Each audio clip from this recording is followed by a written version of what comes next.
Hello student, this is Richa and welcome to my YouTube channel. और आज के अपने इस वीडियो में मैं आप लोगों को बताने वाली हूँ आपकी कॉपी के बारे में। अगर आपने ऐसी कॉपी लिखी होगी तो आपको कोई फेल नहीं कर सकता। वैसे भी आप नर्सिंग के स्टूडेंट हैं तो आपको फेल होना ही नहीं है, आपको सिर्फ शाइन करना है। ठीक है, तो सबसे पहले क्लियरिटी के बारे में बात कर लेते हैं कि आप एक ऐसे प्रोफेशन पे हैं जहाँ आपकी क्लियरिटी मोस्ट इम्पोर्टेंट है।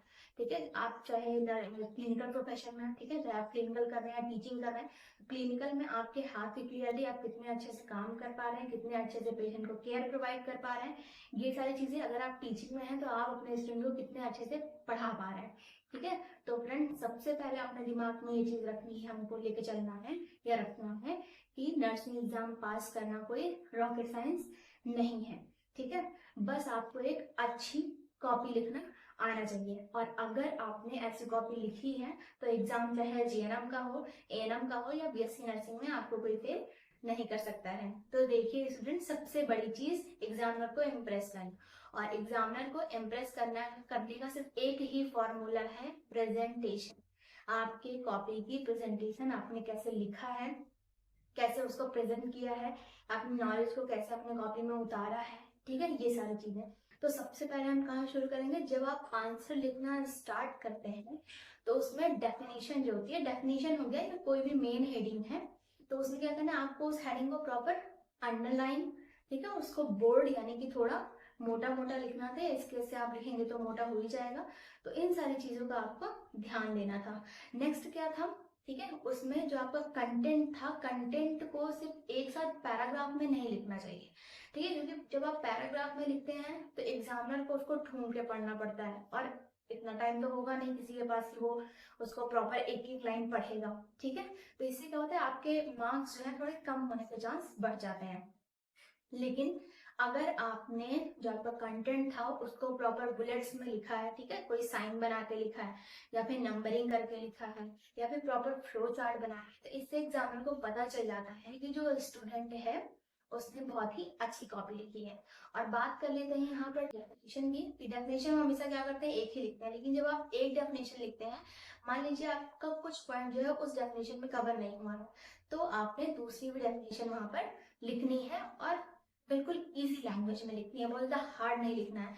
ऐसी लैंग्वेज जो आपने भी इजीली समझी हो और एग्जामिनर भी इजीली समझ जाए, क्योंकि वो तो बहुत नॉलेजेबल है क्योंकि वो कॉपी चेक कर रहा है, तो उसकी सारी लैंग्वेज समझ में आती है। लेकिन उसको बुक इस लैंग्वेज नहीं चाहिए, उसको वो लैंग्वेज चाहिए जो स्टूडेंट को समझ में आई हो। तो आपको अपनी एग्जाम की कॉपी में वही डेफिनेशन लिखनी चाहिए जो आपको समझ में आई हो। ठीक है, अदरवाइज अगर आप किसी राइटर के अकॉर्डिंग लिख रहे हैं तो आप उसको एग्जैक्ट वैसे ही लिखिए जैसा उस राइटर ने दिया है, उसमें आपको कोई भी चेंजेस नहीं करना। ठीक है, क्योंकि आपकी डेफिनेशन जो होती है वही बता देती है कि आपके आगे के कंटेंट में क्या है। ठीक है, क्योंकि एग्जामिनर क्या है, बहुत नॉलेजेबल है। अगर आपने प्रॉपर अच्छी सी डेफिनेशन लिखी है तो उसको पता चल जाता है कि बच्चे को नॉलेज है। तो अब आप सोचिए कि आपने क्या डेफिनेशन लिखी है, बेसिकली आपने अच्छी डेफिनेशन लिखी होगी। ठीक है, उसके बाद क्या करना था कि कॉपी का डायग्राम। ठीक है, कॉपी में डायग्राम आपने कैसे बनाना, ठीक है, बहुत अच्छी अगर आपकी ड्राइंग नहीं है, आपने अगर छोटा सा ही डायग्राम बनाया है तो वो diagram proper neat and clean होना चाहिए। बस इतना आपको ध्यान में रखना था। अगर आपने ऐसा डायग्राम बनाया है तो ऑलवेज वो कॉपी अट्रैक्टिव ही दिखेगी। ठीक है, तो ऐसे डायग्राम में आपको क्या करना था, प्रॉपर डायग्राम बनाना था, उसकी आउटलाइन बनानी थी।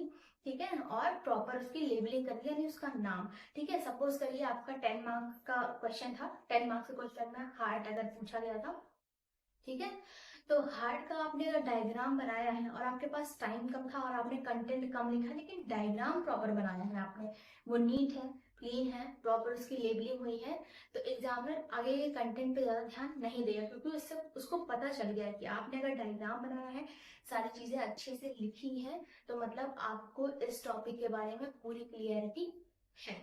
ठीक है, नेक्स्ट चीज क्या थी, इस बार बच्चों ने बेसिकली क्या किया था कि जिस बार जो कॉपी आई थी वो 26 पेजेस की थी, तो दोनों साइड पे लाइनिंग थी, लेकिन कुछ बच्चों ने क्या करा होगा, खुद से भी प्रॉपर लाइनिंग फिर से बना दिया होंगे। उससे क्या हुआ, आपकी कॉपी जो हो गई छोटी हो गई, और एग्जामिनर को देख के समझ में आ जाएगा कि बच्चे के पास कुछ नॉलेज नहीं था लिखने के लिए, तभी उसने दोनों साइड लाइन खींच दी है। क्योंकि आपकी कॉपी बीच में कम बची है तो आपने लिखा ही कितना होगा, है ना। तो उसके टेंशन लेने की जरूरत नहीं है, उसके आधे मार्क्स कटेंगे या 1 मार्क्स कटेंगे, उससे ज्यादा मार्क्स आपके नहीं कटेंगे। ठीक है, तो अब से आप क्या करिए, सबसे स्मार्ट स्टडी कीजिए और अपनी कॉपी को एकदम अट्रैक्टिव बनाइए, ठीक है, अट्रैक्टिव बनाइए। उसके बाद क्या करना है, आपको पहले से प्रैक्टिस करते रहना है।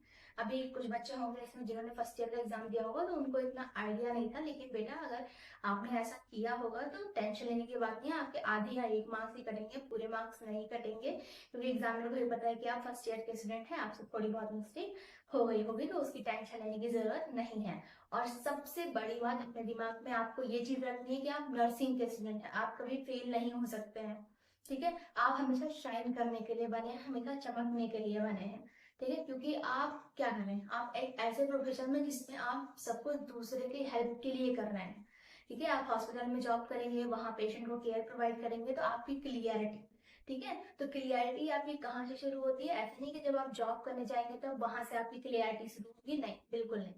जब आप पढ़ना स्टार्ट करते हैं तो वहीं से पढ़ने में सबसे पहले आपकी पढ़ाई में आपकी क्लियरिटी होनी चाहिए, आपके प्रोफेशन में, आपके सब्जेक्ट में सब चीज आपको क्लियर होना चाहिए, ठीक है। ये सारी क्लियरिटी इंपॉर्टेंट है, ठीक है। और हमेशा अपने दिमाग में ये चीज रखिएगा कि नर्सिंग के स्टूडेंट हमेशा शाइन करने के लिए बने हैं, वो कभी फेल नहीं होते हैं। तो जो बच्चे सोच रहे हैं उनका 1-2 क्वेश्चन छूट गया है तो उससे उनको ज्यादा फर्क नहीं पड़ेगा, हाँ थोड़े बहुत मार्क्स कटेंगे लेकिन आप फेल नहीं हो सकते हैं।